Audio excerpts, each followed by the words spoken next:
नमस्कार, स्वागत है आपका पावर ब्रेकफास्ट में। मैं हूं पूजा त्रिपाठी और अगले आधे घंटे में समझेंगे कि इस वक्त संकेत जो मिल रहे हैं ग्लोबल बाजारों से वो किस तरह के हैं। निफ्टी और बैंक निफ्टी में आज के लिए रणनीति क्या होनी चाहिए, बाजार पर जी बिजनेस के मैनेजिंग एडिटर अनिल सिंघवी की सटीक स्ट्रैटेजी, और साथ ही ये भी जानेंगे कि राहत पैकेज का जो भी ऐलान हुआ है उसका असर आज भारतीय बाजारों पर किस तरह से देखने को मिल सकता है। ये सभी समझेंगे, लेकिन इस वक्त जो क्यूज मिल रहे हैं उसका एक आपको अपडेट दे देते हैं। इस वक्त अगर एशियाई बाजारों से देखें तो वहां से मिला जुला कारोबार देखने को मिल रहा है। जापान के बाजार निक्काई में देखेंगे तो अभी भी हल्के बढ़ के साथ कारोबार हो रहा है और एसजीएक्स निफ्टी भी करीब 9100 के नीचे ही इस वक्त कारोबार कर रहा है। लेकिन ग्लोबल बाजारों से अगर संकेत लेंगे तो वहां पर स्थिर संकेत देखने को मिले हैं। डाउ की बात करेंगे तो वो 60 अंकों की तेजी के साथ बंद हुआ था। और क्या कुछ अपडेट मिल रहे हैं और किस तरह के क्यूज मिल रहे हैं ग्लोबल मार्केट से, ये भी समझ लेते हैं। और दीपांशु हमारे साथ जुड़ेंगे वो बताने के लिए मार्केट पे रणनीति क्या होनी चाहिए ये भी समझेंगे। और जी बिजनेस के मैनेजिंग एडिटर अनिल सिंघवी भी हमारे साथ कुछ ही देर में जुड़ेंगे और खबरों नतीजों के दम पर आज कहां एक्शन देखने को मिल सकता है ये समझेंगे देवांशी से। तो पहले दीपांशु आपसे समझ लेते हैं। गुड मॉर्निंग, आज जो संकेत मिल रहे हैं वो किस तरह के हैं? गुड मॉर्निंग पूजा। ठीक ठाक संकेत आ रहे हैं, ज्यादा उतार चढ़ाव नहीं हो रहा है। हालांकि डाउ फ्यूचर्स पर अगर आप नजर डालेंगे तो 200 अंक की तेजी वहां पर है। और मैं शुक्रवार के अमेरिकी बाजार का एक्शन भी आपको बताता हूं। बट बाकी एशिया के बाजार देखेंगे तो थोड़ा मिला जुला कारोबार हो रहा है, बट रिलेटिवली आप कह सकते हैं स्टेबल संकेत आ रहे हैं। वहीं एसजीएक्स निफ्टी पर भी नजर डालेंगे तो ज्यादा गिरावट नहीं है। इस समय आधे % से कम नीचे है एसजीएक्स निफ्टी, हालांकि 9100 के नीचे ट्रेड कर रहा है। एक्चुअली शुक्रवार को अमेरिकी बाजारों का सेंटिमेंट काफी अच्छा रहा। अगर आप देखेंगे तो डाउ 60 अंक की बढ़त के साथ बंद हुआ, बट निचले स्तरों से अगर देखेंगे तो 330 अंक की तेजी हुई थी निचले स्तरों से, तो वो एक अच्छी बात है। हालांकि आंकड़े उतने अच्छे नहीं थे। जो अप्रैल के रिटेल की बिक्री थी वो इतिहास की सबसे खराब थी।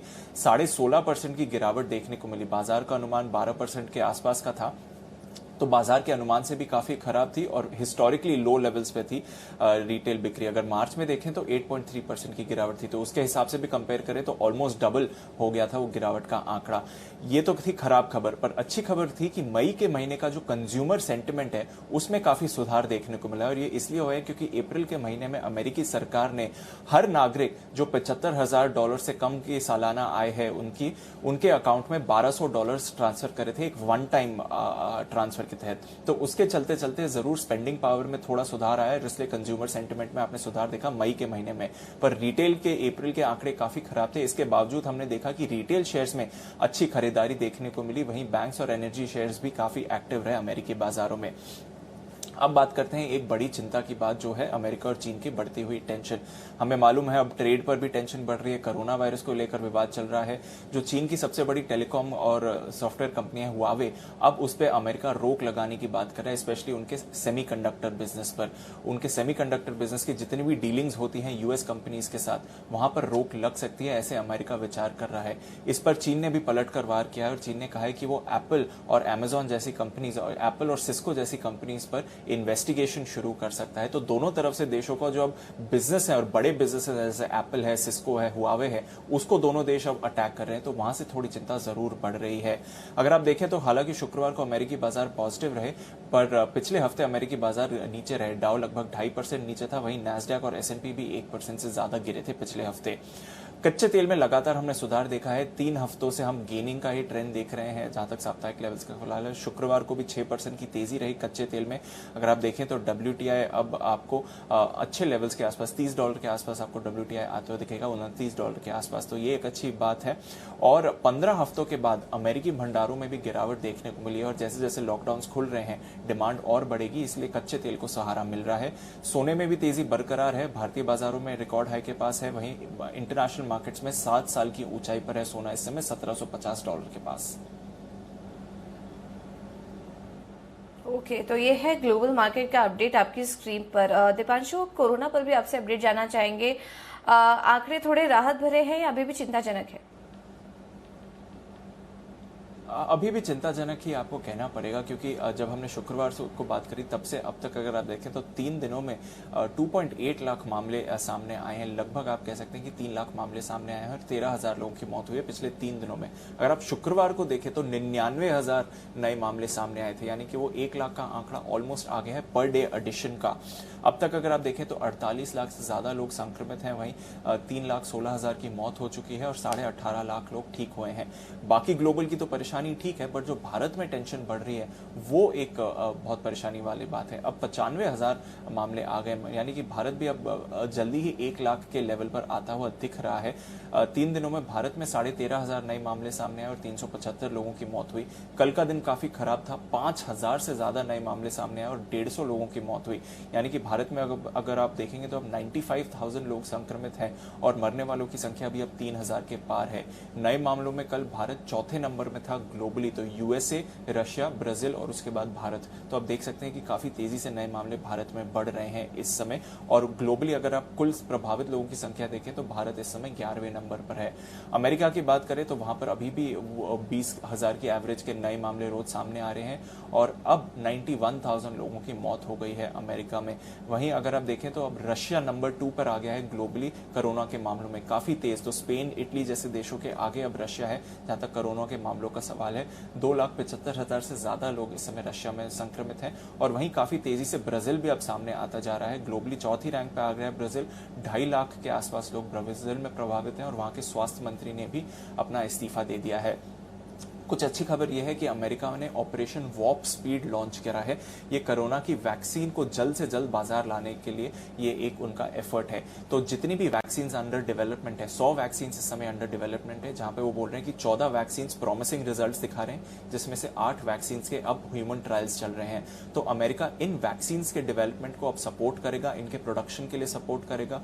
इनको और भी कोई आर्थिक या डेवलपमेंट रिलेटेड सहारा हो तो अमेरिकी गवर्नमेंट इनको सहारा देगी ताकि जल्द से जल्द वैक्सीन आ सके। और ट्रम्प साहब कह रहे हैं कि इनका अनुमान है कि जनवरी तक, अगले साल के जनवरी तक वैक्सीन का डेवलपमेंट शुरू हो जाना चाहिए। तो ये ऑपरेशन अमेरिका ने लॉन्च करा है जिसकी तरफ से थोड़ा बाजार को सहारा मिल सकता है। ऑक्सफोर्ड की जो वैक्सीन ट्रायल है वहां से भी अच्छे संकेत आ रहे हैं और ट्रम्प साहब वैसे अमेरिका की इकोनॉमी को खोलने के लिए कह रहे हैं कि जो भी हो हम अमेरिका की इकोनॉमी जल्द से जल्द खोलेंगे। अगर वैक्सीन मिली तो अच्छा है, नहीं मिली तो भी हम अमेरिका की इकोनॉमी को खोलेंगे।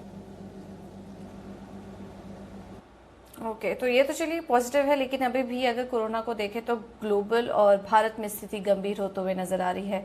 और ग्लोबल बाजार की बात करें तो संकेत इस वक्त स्टेबल देखने को मिल रहे हैं। बहुत बहुत शुक्रिया दीपांशु ये सारी डिटेल्स हमें देने के लिए। तो चलिए, ये तो था ग्लोबल मार्केट का अपडेट। अब आपको बता देते हैं कि संस्थागत निवेशकों की तरफ से किस तरह के आंकड़े देखने को मिले हैं। बिकवाली के ही आंकड़े नजर आ रहे हैं। एफआईआईज की बात करें अगर शुक्रवार को तो कैश मार्केट में करीब 2,380 करोड़ की बिकवाली यहां पर कैश सेगमेंट में एफआईआईज की तरफ से हुई है। डीआईएस ने खरीदारी की है, 1,226 करोड़ की खरीदारी डीआईएस की तरफ से हुई है। लेकिन वायदा बाजार में बात करेंगे तो 280 करोड़ की बिकवाली यहां पर एफआईआईज की तरफ से देखने को मिली है। तो जो आंकड़े हैं वो बिकवाली की तरफ ही है एफआईआईज की तरफ से, लेकिन डीआईएस ने यहाँ पर खरीदारी की है। तो चलिए, इन तमाम संकेतों को आज के लिए कैसे समझना चाहिए ये भी देख लेते हैं और रुक करते हैं हमारे खास सेगमेंट का, जहां हम हर रोज बात करते हैं जी बिजनेस के मैनेजिंग एडिटर अनिल सिंघवी से।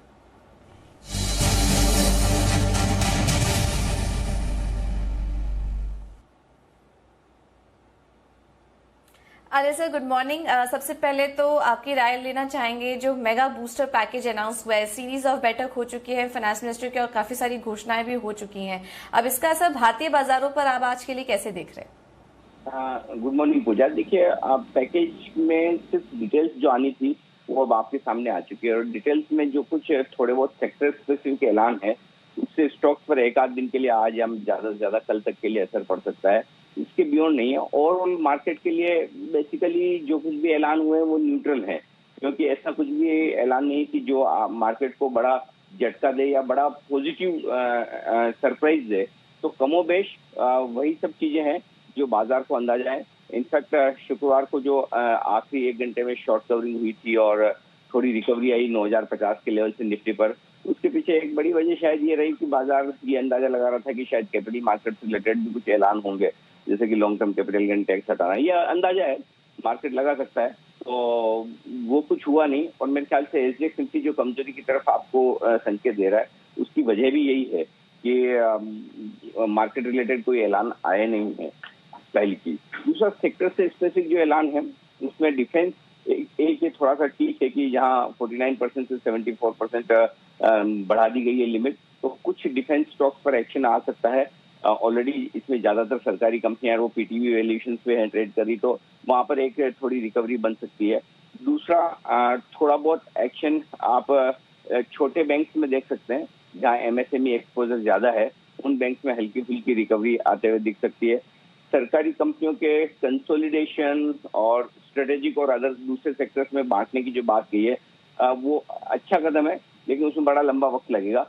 इस वक्त मार्केट ऐसे है ही नहीं, मूड माहौल ऐसा है नहीं कि आप डाइवेस्टमेंट कर पाए। पिछले साल का डाइवेस्टमेंट भी अभी तक बाकी है, तो मुझे लगता है कि वो थोड़ा लंबा वक्त लगने वाली चीजें हैं। तो कमोबेश में कहूंगा कि जो कुछ भी ऐलान हुए हैं वो न्यूट्रल है बाजार के लिए। इनसे न बाजारों में तेजी होनी है, न मंदी होनी है। तो न्यूट्रल है, लेकिन डिफेंस और स्मॉल मिड कैप बैंक्स में कुछ एक्शन देखने को मिल सकता है। तो अनिल जी, आज के लिए अहम स्तर कौन से होंगे मार्केट के लिए? मार्केट पिछले 2 दिनों से 9,200 के नीचे बंद हो रहा है निफ्टी पर, और जो शुक्रवार को क्लोजिंग हुई 9,135 के आसपास, वो वीकली क्लोजिंग भी थी।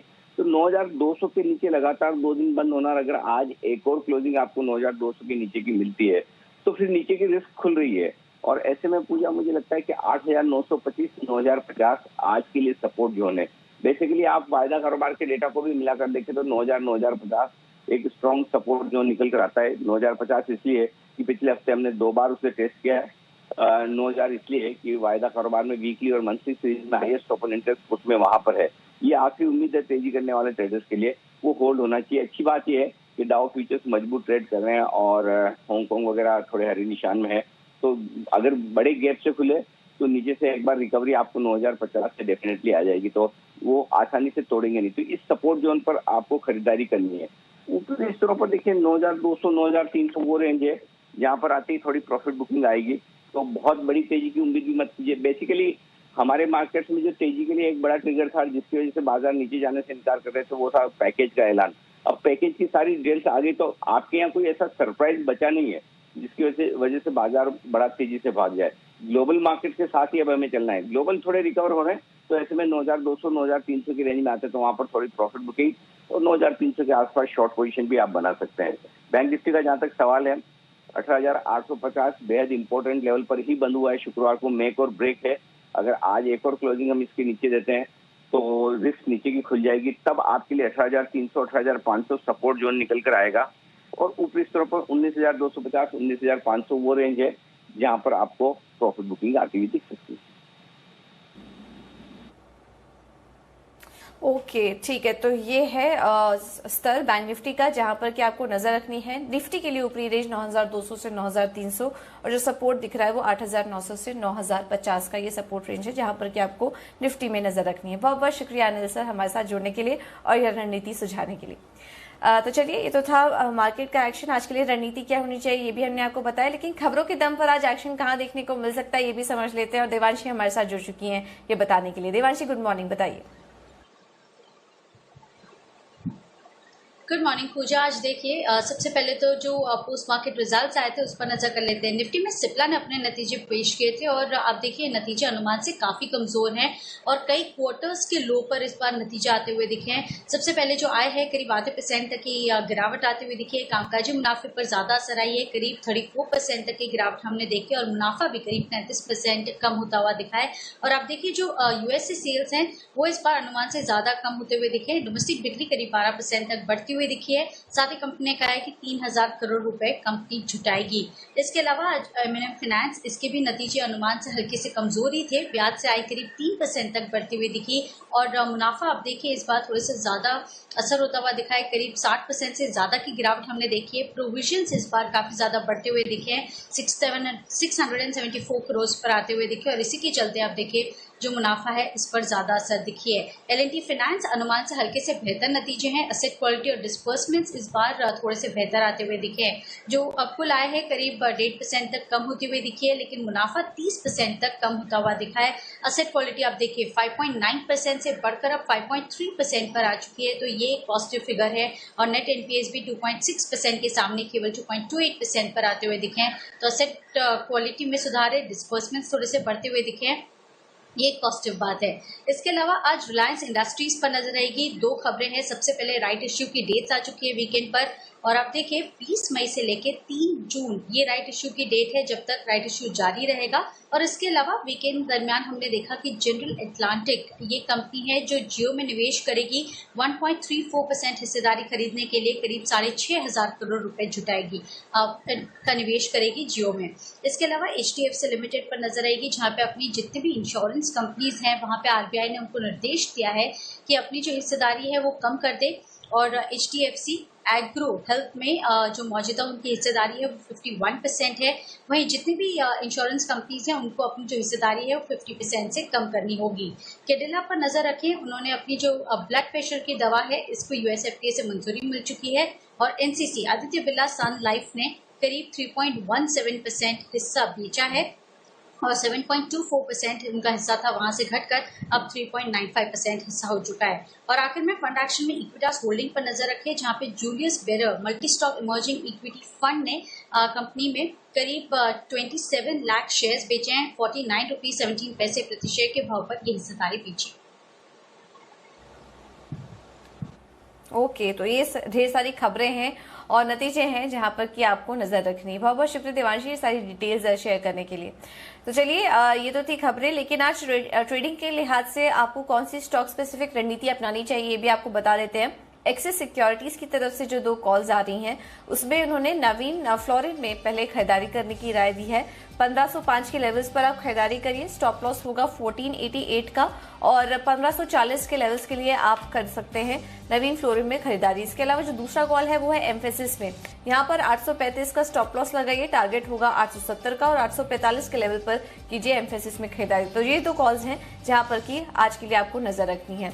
चलिए मार्केट पर एक और रणनीति समझ लेते हैं और हमारे साथ इस वक्त मार्केट एक्सपर्ट आनंद राठी सिक्योरिटीज से नीलेश जैन जुड़ चुके हैं। नीलेश गुड मॉर्निंग, बताइए आज पहला कारोबारी सत्र है, क्या करना चाहिए, मार्केट कैसा लग रहा है आपको और स्टॉक स्पेसिफिक रणनीति आज के लिए क्या सुझाएंगे? गुड मॉर्निंग पूजा। वेल आज हमने थोड़ी बहुत गिरावट जरूर देखी थी। ओवरऑल स्ट्रक्चर देखे तो निफ्टी में एक मेजर नेकलाइन है जो प्लेस है 9000 के आसपास।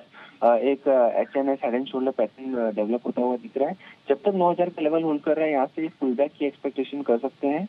हाई साइड में हमारा ये मानना है कि 9500 का एक मेजर रेजिस्टेंस है, तो 9000 से 9500 की एक ट्रेडिंग रेंज कहूंगा ये वीक के लिए। करंट लेवल पे निफ्टी में बाय करने की सलाह होगी। ऑन द डाउन साइड जब तक 9000 का लेवल ब्रेक नहीं करता है, पुल बैक की एक्सपेक्टेशन है, तो 9000 का स्टॉप लॉस होगा। हाई साइड में एक छोटा सा इमीडिएट टारगेट हम एक्सपेक्ट कर रहे हैं 9300 का।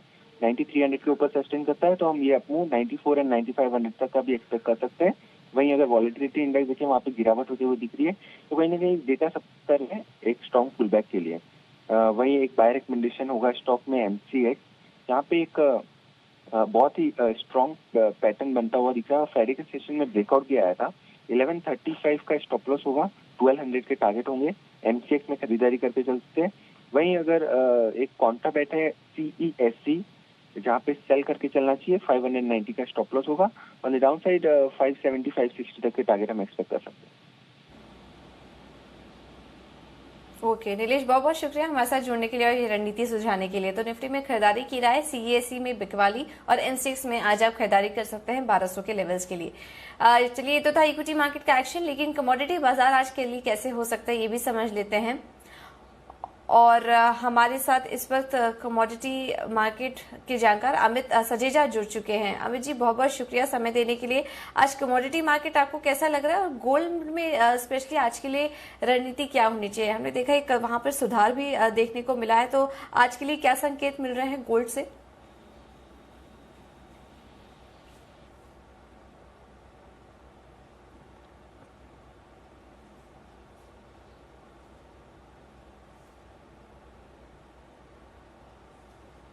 अमित सुन पा रहे हैं? हाँ जी जी अमित, कमोडिटी मार्केट कैसे लग रहा है आपको? गोल्ड में रणनीति क्या होनी चाहिए आज के लिए? जी देखिए, हमने देखा है कि पिछले एक हफ्ते में जो ETF होल्डिंग है SPDR की वो बढ़ी है, तो बाइंग इंटरेस्ट बढ़ा है गोल्ड में। उसके चलते हमने $1750 के आसपास आते हुए देखा है स्पॉट गोल्ड। तो आज भी मुझे लगता है कि तेजी की गुंजाइश है, तो बाइंग की रणनीति होनी चाहिए। और मुझे लगता है कि अगर 47,100 के करीब एक डिप आती है तो बाइंग करना चाहिए, और ऊपर में 47,500 कि एक मिनिमम टारगेट लेके चला जा सकता है। ठीक है, तो गोल्ड में खरीदारी करने की राय। इसके अलावा सिल्वर और क्रूड, यहाँ पर किस तरह की चाल देख रहे हैं आप आज के लिए? जी, देखिए सिल्वर में भी तेजी की ही उम्मीद दिखाई दे रही है। मुझे लगता है कि लगभग 46,400 से 46,300 की रेंज अगर मिलती है तो डेफिनेटली एक बार बाइंग करना चाहिए और लगभग 47,200 तक के टारगेट लेके चल सकते हैं। जहाँ तक क्रूड का सवाल है, क्रूड में भी शॉर्ट टर्म बाइंग लग रही है। 2,200 के नीचे एक बार डिप आ सकती है 2180 के आसपास, वहाँ पर बाइंग करना चाहिए और लगभग 2300 के ऊपर के टारगेट हो जाएंगे। ठीक है, तो गोल्ड, सिल्वर और क्रूड तीनों में ही खरीदारी करने की राय आज के लिए आपको दी जा रही है। लेवल्स आपके स्क्रीन पर। बहुत बहुत शुक्रिया अमित हमारे साथ जुड़ने के लिए। चलिए अब यहां से रुक करते हैं हमारे खास सेगमेंट का FIR।